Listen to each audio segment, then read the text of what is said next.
Il faut bien voir que le Maroc est un vieil État-nation. Vieil État-nation, une simple référence permettra de mettre en évidence cette idée.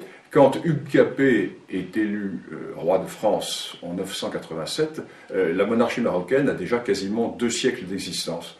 Donc c'est un vieux royaume, un vieil empire, et ce vieux royaume, ce vieil empire, a été très largement amputé pendant la période coloniale.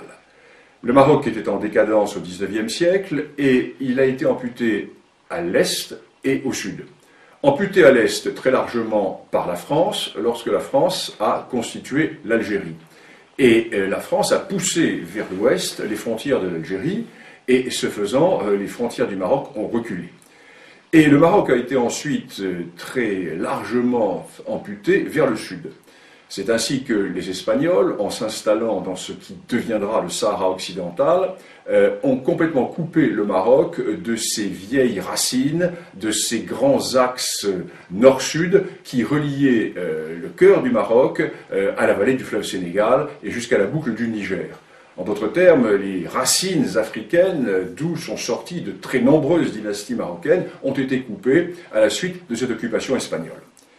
Et lorsque l'indépendance du Maroc a été reconnue par la France et par l'Espagne, en 1956, le Maroc s'est retrouvé dans ses frontières coloniales. Un contentieux a éclaté avec l'Algérie, car il faut bien voir que toute une partie de l'Est marocain était rattachée à l'Algérie, et jusqu'à la région de Colombéchar. Colombéchar est une localité qui était historiquement marocaine. De même Tindouf. Et restait au Maroc à récupérer toute la partie sud qui était territoire espagnol, Sahara occidental. Les Espagnols hésitaient à donner l'indépendance à la région, et les Espagnols ont traîné les pieds. Ce qui fait que le roi du Maroc, Hassan II, s'est tourné vers la Cour internationale de justice et a posé la question suivante, quels étaient les droits historiques du Maroc dans ce Sahara occidental? En effet, les Espagnols voulaient créer la fiction d'une entité sahraoui de façon à créer au sud du Maroc un État totalement artificiel, mais qui, pour survivre, devrait se tourner vers Madrid. Donc, les Espagnols comptaient rester par le biais de cet État fragile, dépendant de l'Espagne. Quant à l'Algérie, qui a toujours nourri une certaine, je ne dirais pas une certaine jalousie, le terme serait trop fort, mais une certaine envie vis-à-vis du Maroc. Pourquoi?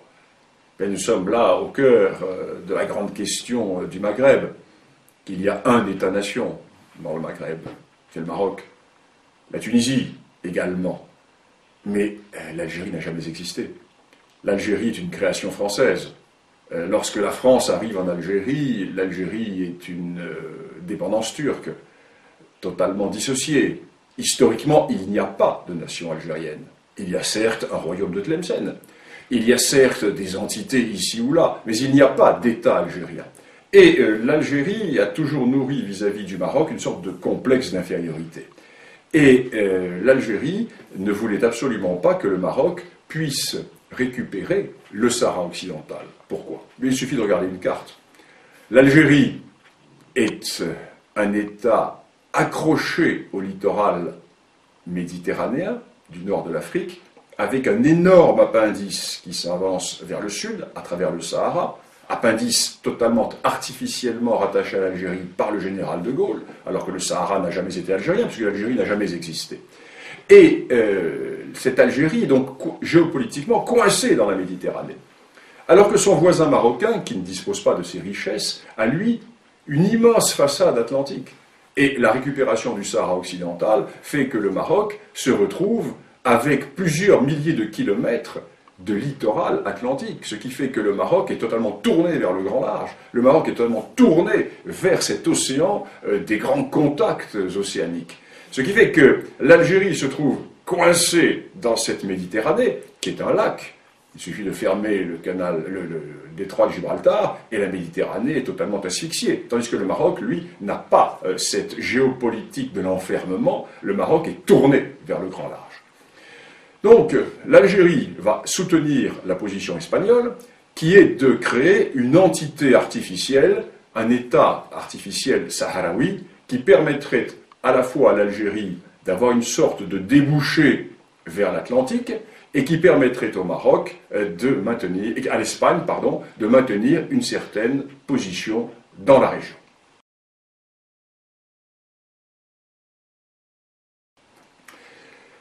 Historiquement parlant, la revendication marocaine est absolument incontestable. Elle est incontestable pourquoi? Parce que 5 des dynasties marocaines sont sorties du Sahara occidental ou du Grand Sud saharien. C'est un premier élément. La première de ces dynasties, c'est celle des Almohavides. Les Almohavides qui vont du fleuve Sénégal jusqu'au centre de l'Espagne constituaient ce que l'on a appelé l'empire des deux rives, qui était un empire marocain. Je ne vais pas rentrer dans le détail des dynasties marocaines, mais la plupart des dynasties viennent du Grand Sud. Deuxième élément, nous avons les réalités qui étaient les réalités économiques et politiques. Toute la vallée du fleuve Sénégal, la vallée du fleuve Niger, la boucle du Niger, était tournée vers le Maroc. N'oublions pas qu'au XVIe siècle, Tombouctou était une ville marocaine. La prière à Tombouctou était dite au nom du sultan du Maroc. Le pachalik de Tombouctou était un pachalik marocain. N'oublions pas également que les grandes routes transsahariennes qui permettaient de mettre en relation le monde ouest-africain avec le monde méditerranéen étaient sous contrôle marocain et aboutissaient dans les grands marchés du sud du Maroc. Nous avons toutes ces réalités qui font que lorsque le roi Hassan II a déclaré qu'en récupérant le Sahara occidental, le Maroc renouait avec les racines d'un arbre dont les feuillages sont tournés vers la Méditerranée, le roi du Maroc avait une image qui était très belle et qui était tout à fait réaliste et qui montrait bien ce qu'était cette réalité. Alors le problème est que en Europe, nous avons toujours cette vision européocentriste, européocentrée, et nous avons également la déformation de l'histoire immédiate. Il est évident que dans les années 1890, lorsque se posa la question marocaine, le Maroc était en état de décadence, en état profond de décadence, et il n'était pas en mesure d'exercer sa souveraineté sur l'ensemble de ces territoires du Sud. Et nous avons cette vision qui est une vision du XIXe siècle.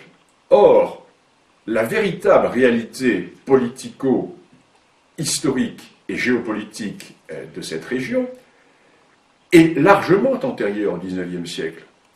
Ce qui fait que si nous faisons un peu d'histoire, et c'est l'intérêt de cette discipline, si nous faisons un peu d'histoire, nous constatons que, par le passé, le Maroc, effectivement, avait des droits qui s'étendaient, j'allais dire, bien au-delà du Sahara occidental, qu'il a récupéré depuis 35 ans, car, sans déplaire à nos amis mauritaniens, nous devons également reconnaître que la Mauritanie n'a jamais existé, et que la Mauritanie actuelle a été, du moins dans sa partie nord, très largement une dépendance marocaine jusqu'au début du XIXe siècle, puisque les émirs des tribus du nord de la Mauritanie étaient investis par le sultan du Maroc. Alors nous sommes là dans une réalité tout à fait intéressante qui fait que le Maroc, puissance continentale, se retrouve être une puissance maritime. Et tout le cœur de la question repose à Alger. Car il n'y a de question du Sahara occidental que parce que l'Algérie n'accepte pas, elle n'ose pas le dire ouvertement, tout simplement parce que l'Algérie n'accepte pas de voir que son voisin occidental, que son voisin marocain, se retrouve doté d'atouts géopolitiques considérables qui vont faire que dans le siècle à venir, le Maroc va avoir un rôle tout à fait déterminant dans la géopolitique de cette partie de l'Afrique, alors que l'Algérie, en dépit de ses richesses découvertes par la France au Sahara, n'est qu'un État enclavé dans cette Méditerranée qui n'est qu'une sorte de grand lac Léman par rapport à cet océan Atlantique qui est la mer de contact avec tous les océans du monde.